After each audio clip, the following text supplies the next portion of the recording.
নমস্কার বন্ধুরা, আমি জয়ী। আরও একটি নতুন ভিডিওতে আপনাদেরকে অনেক অনেক স্বাগত জানাই। আশা করছি আপনারা সবাই ভালো আছেন, সুস্থ আছেন। আজকের ভিডিওতে আমি আপনাদেরকে ব্লাউজ ফিটিংস কিভাবে করতে হয় সেটা পুরো ডিটেলসে দেখিয়ে দেবো।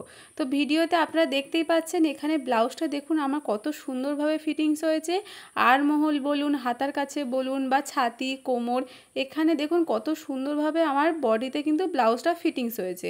তো আপনারাও কিন্তু যে কোনো ব্লাউজ কিন্তু সুন্দরভাবে এইভাবে বডিতে যদি ফিটিংস চান, তো আমি কিভাবে করছি অবশ্যই কিন্তু আপনাদের ভিডিওটি দেখতে হবে। তো আমি পিছন সাইড থেকেও দেখিয়ে দিলাম, দেখুন পিছনটাও কত সুন্দরভাবে ফিটিংস হয়েছে। এটা আমার বোট নেকের ওপর থেকে আছে, আপনারা ডিপ পিটের ওপর থেকে করলেও কিন্তু এরকম ফিটিংস হবে। তো চলুন আমি একটা কাস্টমারের ব্লাউজে করে দেখিয়ে দিচ্ছি। তো এখানে দেখুন ব্লাউজের পিঠে কিন্তু খুব সুন্দর একটা ডিজাইন করেছি, অন্য কালারের কাপড় দিয়ে কুচি কুচি দিয়ে নিচে একটা বো মতন করে দিয়েছি, তারপর লেসও বসিয়ে দিয়েছি। এই ডিজাইনের ভিডিও অলরেডি কিন্তু আমি আমার চ্যানেলে আপলোড করে দিয়েছি, যারা দেখেননি অবশ্যই দেখে নিতে পারেন। আর আমি ডেসক্রিপশানে লিঙ্ক দিয়ে দেবো, সেখান থেকেও একবার চেক করে নিতে পারেন। তো এখানে দেখুন কত সুন্দর লাগছে। এখানে আমি দুরকম কাপড় দিয়ে করেছি, মানে ব্লাউজ পিসটা একরকম কালারের ছিল আর অন্য কালারের কাপড় দিয়ে কিন্তু কুচিটা বসিয়ে নিয়েছি। এবার আমি এখানে ব্লাউজটাকে দেখুন উল্টো করে নেবো, উল্টো সাইড থেকেই কিন্তু ফিটিংসটা করতে হবে। তো এখানে মিডিল টু মিডিল ভালোভাবে এখানে আমি ধরে নেব, মানে পিছন পার্টের মিডিল আর সামন পার্টের মিডিল। তো ভালো করে ধরে এখানে প্রথমে ভালো করে দেখুন পিন করে নিচ্ছি যাতে না সরে না যায়। এবার এখানে দেখুন আমি প্রথমে কোমরের মাপটা নেব, তার আগে এখানে চক দিয়েও আমি দাগ দিয়ে নিচ্ছি যাতে আমার মাপ নেওয়ার সময় কোনো অসুবিধে না হয়। তো ওই দাগ থেকে কিন্তু আমরা মাপগুলো নেব, তো আপনারাও মিডিলে এইভাবে দাগটা দিয়ে নেবেন।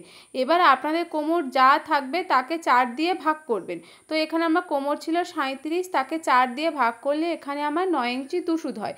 তো আমি দেখুন ওই যেখানে দাগ দিয়েছি মিডিলে, ওখানে ফিতেটাকে রেখেছি, রেখে এক সাইডে প্রথমে 9 ইঞ্চি 2 সুতে দাগ দিয়ে নেব।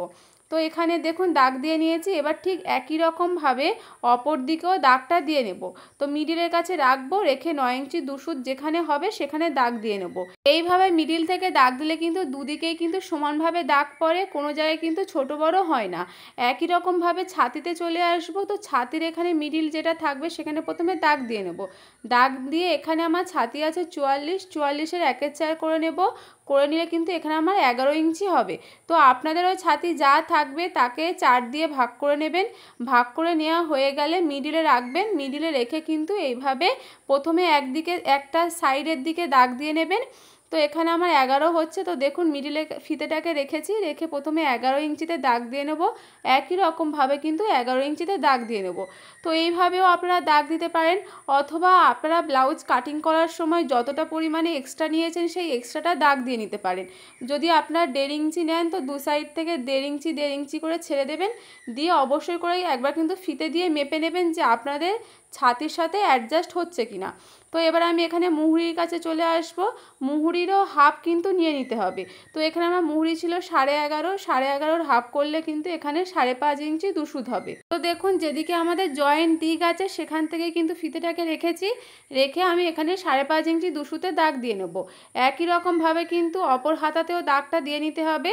এবার দেখুন কোমরের দাগ, ছাতির দাগ আর আমরা যে মুহুরির কাছে দাগ দিয়েছি, এই 3টে দাগকে কিন্তু সোজা ফিতে রেখে অথবা স্কেল দিয়ে কিন্তু মিলিয়ে নিতে হবে। এইভাবে মিলিয়ে নিলেই কিন্তু ফিটিংসের দাগটা কিন্তু সহজভাবে দেওয়া হয়ে যায়। এবার এই দাগ বরাবর কিন্তু আপনাদের ডবল করে কিন্তু সেলাই কিন্তু দিয়ে নিতে হবে।